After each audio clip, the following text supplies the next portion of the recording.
ഇന്നത്തെ ചിന്തയ്ക്കായി എടുത്തിരിക്കുന്ന വാക്യം റോമർക്ക് എഴുതിയ ലേഖനം 12-ാം അധ്യായം 9-ാം വാക്യം. സ്നേഹം നിർവ്യാജമായിരിക്കട്ടെ, തീയതിനെ വെറുത്ത് നല്ലതിനോട് പറ്റിക്കൊള്ളുവിൻ. നമുക്കൊന്ന് പ്രാർത്ഥിക്കാം. യേശുവേ സ്തോത്രം, ഇന്ന് രാവിലെ സമയം പ്രാർത്ഥിക്കാൻ കിട്ടിയ അവസ്ഥനായ സ്തോത്രം ചെയ്യുന്നു. അവിടുന്ന് അടിയങ്ങൾക്ക് നൽകിയിരിക്കുന്ന എല്ലാ നന്മകൾക്കും അനുഗ്രഹങ്ങൾക്കുമായിട്ട് സ്തോത്രം ചെയ്യുന്നു. അടിയങ്ങളുടെ ജീവിതത്തിൽ ഒരു ദിവസം കൂടെ തന്ന കൃപയ്ക്കായി സ്തോത്രം ചെയ്യുന്നു. അവിടുന്ന് അടിയങ്ങളോട് കൂടെ ഉണ്ടായിരിക്കണമേ. ഇന്നത്തെ ദിവസം അവിടുത്തെ കൃപയിലായിരിക്കാൻ അവിടുന്ന് അടിയങ്ങളെ സഹായിക്കണമേ. അടിയൻ്റെ വായിൽ നിന്ന് വരുന്ന ഓരോ വാക്കും അവിടുത്തെ ഹിതപ്രകാരമായിരിക്കണമേ. അടിയനെ കേൾക്കുന്നവരുടെ ജീവിതത്തിൽ നന്മയ്ക്കും സമാധാനത്തിനും സന്തോഷത്തിനുമായി മാത്രം ഭവിക്കണമേ. യേശുവിൻ്റെ നാമത്തിൽ കൃപയോടെ യാചിക്കുന്നു, ഉത്തരമരുളണമേ. നിങ്ങളുടെ ജീവിതത്തിൽ നിങ്ങളെ സ്നേഹിക്കുന്ന ഒരുപാട് മനുഷ്യരുണ്ട്. അപ്പോൾ ഈ നിങ്ങളെ സ്നേഹിക്കുന്ന ഒരുപാട് മനുഷ്യരിൽ ചില ആൾക്കാർ നിങ്ങൾ എന്ത് ചെയ്താലും അവർ ഒരു കുറ്റം കണ്ടെത്തുന്നവരായിരിക്കും. നിങ്ങൾ ചിലപ്പോൾ നിങ്ങൾ ആത്മാർത്ഥമായിട്ട് എന്തെങ്കിലും കാര്യങ്ങൾ അവരുമായിട്ട് സംസാരിക്കുമ്പോൾ അവരതിൽ നിന്ന് ഒരു ദോഷം കണ്ടെത്താൻ ശ്രമിക്കും. നിങ്ങളുടെ വായിൽ നിന്ന് വരുന്ന ഒരു വാക്കായിരിക്കാം അതിലൊരു ദോഷം കണ്ടെത്താൻ ശ്രമിക്കുന്നു.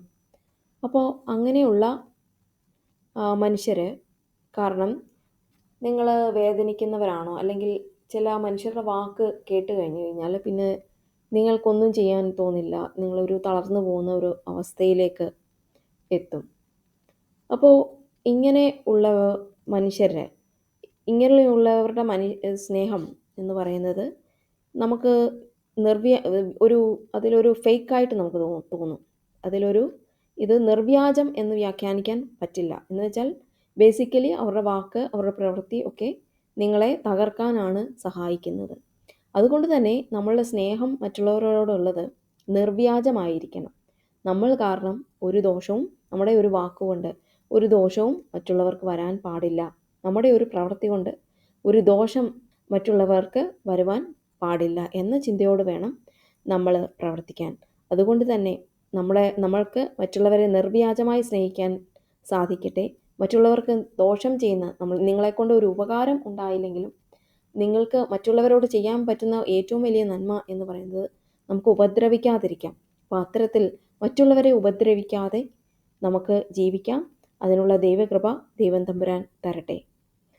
നമുക്ക് പ്രാർത്ഥിക്കാം. ദൈവമേ സ്തോത്രം, ഇന്നത്തെ ദിവസം അവിടുന്ന് അടിയങ്ങളോട് കൂടെ ഇരുന്ന കൃപയ്ക്കായി സ്തോത്രം ചെയ്യുന്നു.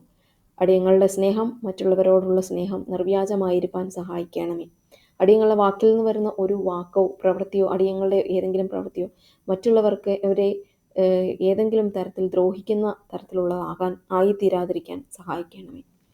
ഇന്നത്തെ ദിവസം അവിടുത്തെ കൃപയിൽ അടിയങ്ങളെ കാത്തുകൊള്ളണമെന്ന് യേശുവിൻ്റെ നാമത്തിൽ കൃപയോടെ യാചിക്കുന്നു, ഉത്തരമരുളണമേ. ആമേൻ.